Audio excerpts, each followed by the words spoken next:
Hello everyone, welcome back for Exodus chapter 8. And before I begin, I just want to say a quick thank you to those of you who check in regularly. Some of you I know by name, Aunt Nancy, Rob, Cousin Austin, Uncle Danny, couple of you guys.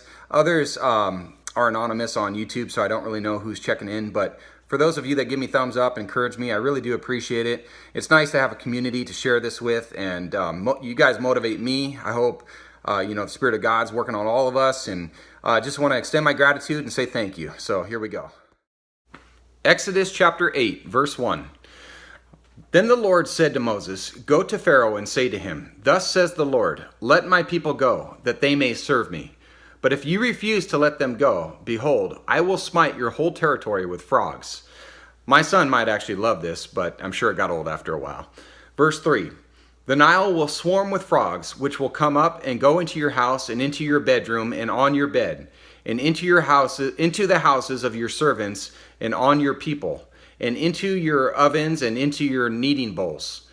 So the frogs will come up on you and your people and all your servants." Verse 5. Then the Lord said to Moses, "Say to Aaron, stretch out your hand with your staff over the rivers, over the streams, and over the pools, and make frogs come up on the land of Egypt."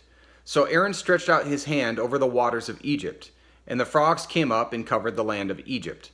The magicians did the same with their secret arts, making frogs come up on the land of Egypt.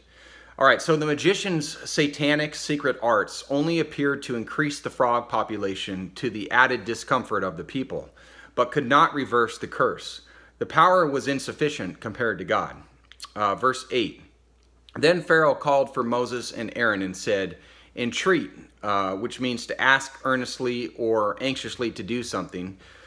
"So entreat the Lord that he remove the frogs from me and from my people, and I will let the people go, that they may sacrifice to the Lord." Verse 9. Moses said to Pharaoh, "The honor is yours to tell me, when shall I entreat for you and your servants and your people, that the frogs may be destroyed from you and your houses, that they may be left only in the Nile?" Then he said, "Tomorrow." So he said, "May it be according to your word, that you may know that there is no one like the Lord our God. The frogs will depart from you and your houses and your servants and your people. They will be left only in the Nile." Then Moses and Aaron went out from Pharaoh, and Moses cried to the Lord concerning the frogs which he had inflicted upon Pharaoh. The Lord did according to the word of Moses, and the frogs died out of the houses, the courts, and the fields. So they piled them in heaps, and the land became foul. But when Pharaoh saw that there was relief, he hardened his heart and did not listen to them, as the Lord had said. And it's important to note here that most of the time it was Pharaoh hardening his own heart. Verse 16. Then the Lord said to Moses, "Say to Aaron, stretch out your staff and strike the dust of the earth, that it may become gnats through all the land of Egypt."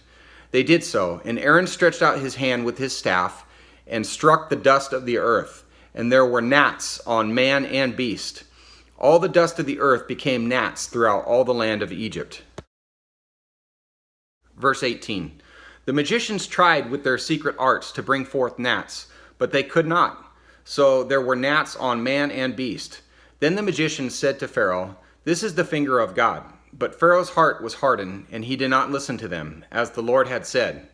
So somehow these magicians could replicate the snake, blood, and frog curses, but were not able to make insects from dust. This was a breaking point for them. And never were they able to make any of these curses go away, just were able to somehow add and mimic them. Verse 20.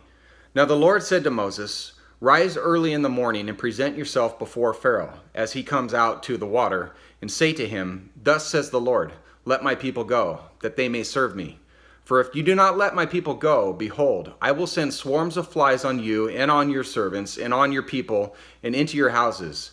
And the houses of the Egyptians will be full of swarms of flies, and also the ground on which they dwell. But on that day I will set apart the land of Goshen, where my people are living, so that no swarms of flies will be there, in order that you may know that I, the Lord, am in the midst of the land. I will put a division between my people and your people. Tomorrow this sign will occur." Then the Lord did so, And there came great swarms of flies into the house of Pharaoh and the houses of his servants, and the land was laid waste because of the swarms of flies in all the land of Egypt. Pharaoh called for Moses and Aaron and said, "Go, sacrifice to your God within the land." Verse 26. But Moses said, "It is not right to do so, for we will sacrifice to the Lord our God what is an abomination to the Egyptians. If we sacrifice what is an abomination to the Egyptians before their eyes, will they not then stone us? We must go a 3 days' journey into the wilderness and sacrifice to the Lord our God as he commands us." Pharaoh said, "I will let you go, that you may sacrifice to the Lord your God in the wilderness. Only you shall not go very far away. Make supplication for me," which was a comment about making the plague stop. Verse 29. Then Moses said, "Behold, I am going out from you, and I shall make supplication to the Lord that the swarms of flies may depart from Pharaoh, from his servants, and from his people tomorrow. Only do not let Pharaoh deal deceitfully again in not letting the people go to sacrifice to the Lord." So Moses went out from Pharaoh and made supplication to the Lord. The Lord did as Moses asked, and removed the swarms of flies from Pharaoh, from his servants, and from his people. Not one remained. But Pharaoh hardened his heart this time also, and he did not let the people go. Anybody else know anybody this stubborn? Because I know I do.